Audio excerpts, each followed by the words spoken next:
सिंध वतन जी माल की फांसी लाए मैदान जंग में आहे भाई जोरदार तारन में भाई फुल लाइट वाले स्टाइल में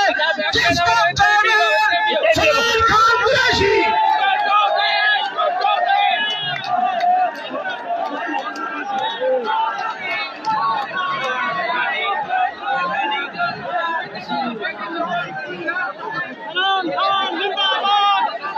जमाना साजो कबीलो कुठो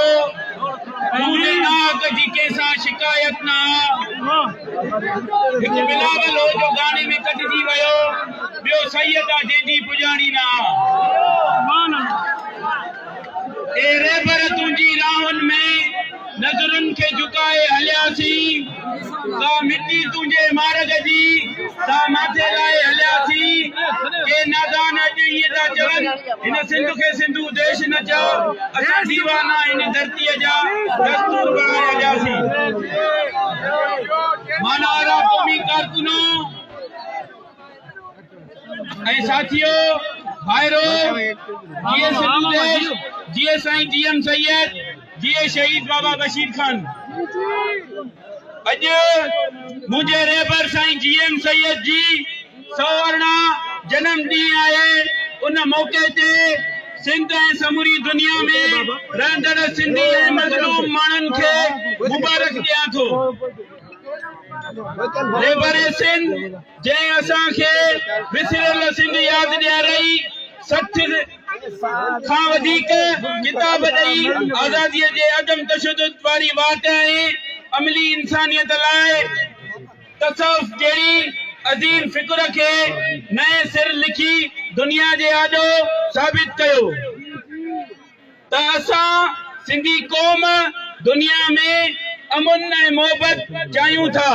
मुंहिंजा क़ौमी कारकुनो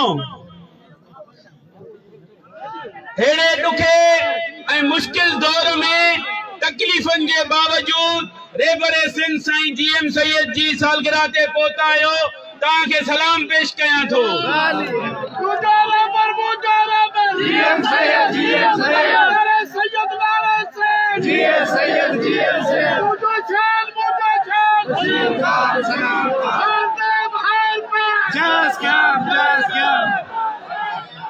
मां अॼु बि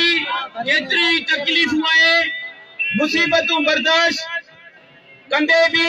ऐं पंहिंजे बाबा ऐं चाचा जी शहादत ते ॾुखारो ज़रूर आहियां पर ख़ौफ़ज़दा न आहियां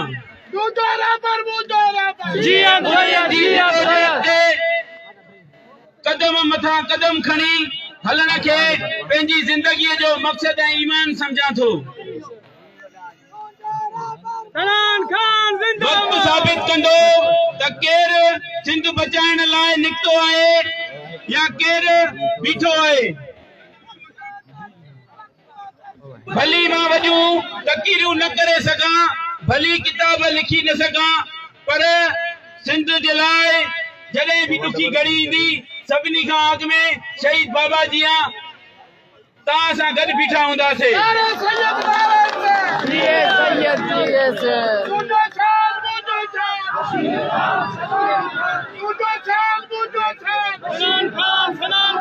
माण्हुनि खे मुतवजा करण जे ॻाल्हि न करे सघां लेनिन जहिड़ा ऐं फिडल कास्त्रे जहिड़ा तव्हांखे सबक न ॾेई सघां पर सिंधी क़ौम सां ऐं पंहिंजे शहीद बाबा सां वचन आहे त जेलनि में बि बंद कनि या टार्चर सेलनि में बि बंद कनि पर सिंध छॾे ॿाहिरि कोन वेंदसि हिते ई वेही सियासत कंदसि पोइ केतिरियूं बि तकलीफ़ूं अचनि छा बि अचे तव्हां सां गॾु हूंदासीं जीवन तो में सिंध न ओ मुझी तो खां दूरी आ ये जीवन जीवन आए शा हिते जेल ज़हर भी सूली आ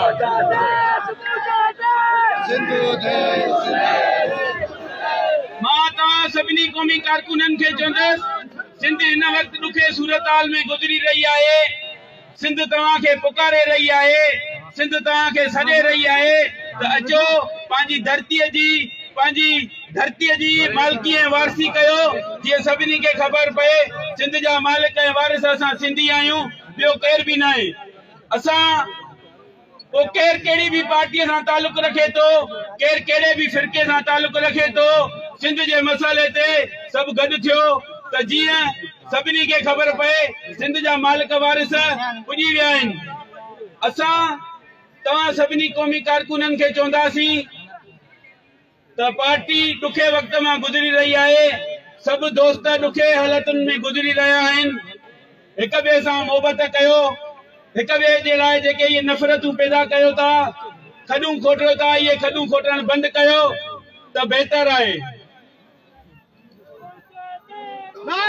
वक़्त शर्त पुॼाए खणी सिंधू देश ठहिणो आहे, साम्राज्य जो निज़ाम हिकिड़े ॾींहुं ठहिणो आहे। हक़ आहे, सच आहे, पंहिंजो ख़ौफ़ जिंदाबाद, इनकलाब जिंदाबाद, इनकलाब जिंदाबाद, इनकलाब जिंदाबाद, सलमान खान जिंदाबाद, सलमान खान जिंदाबाद। परे बाबा परे परे अरे बाबा परे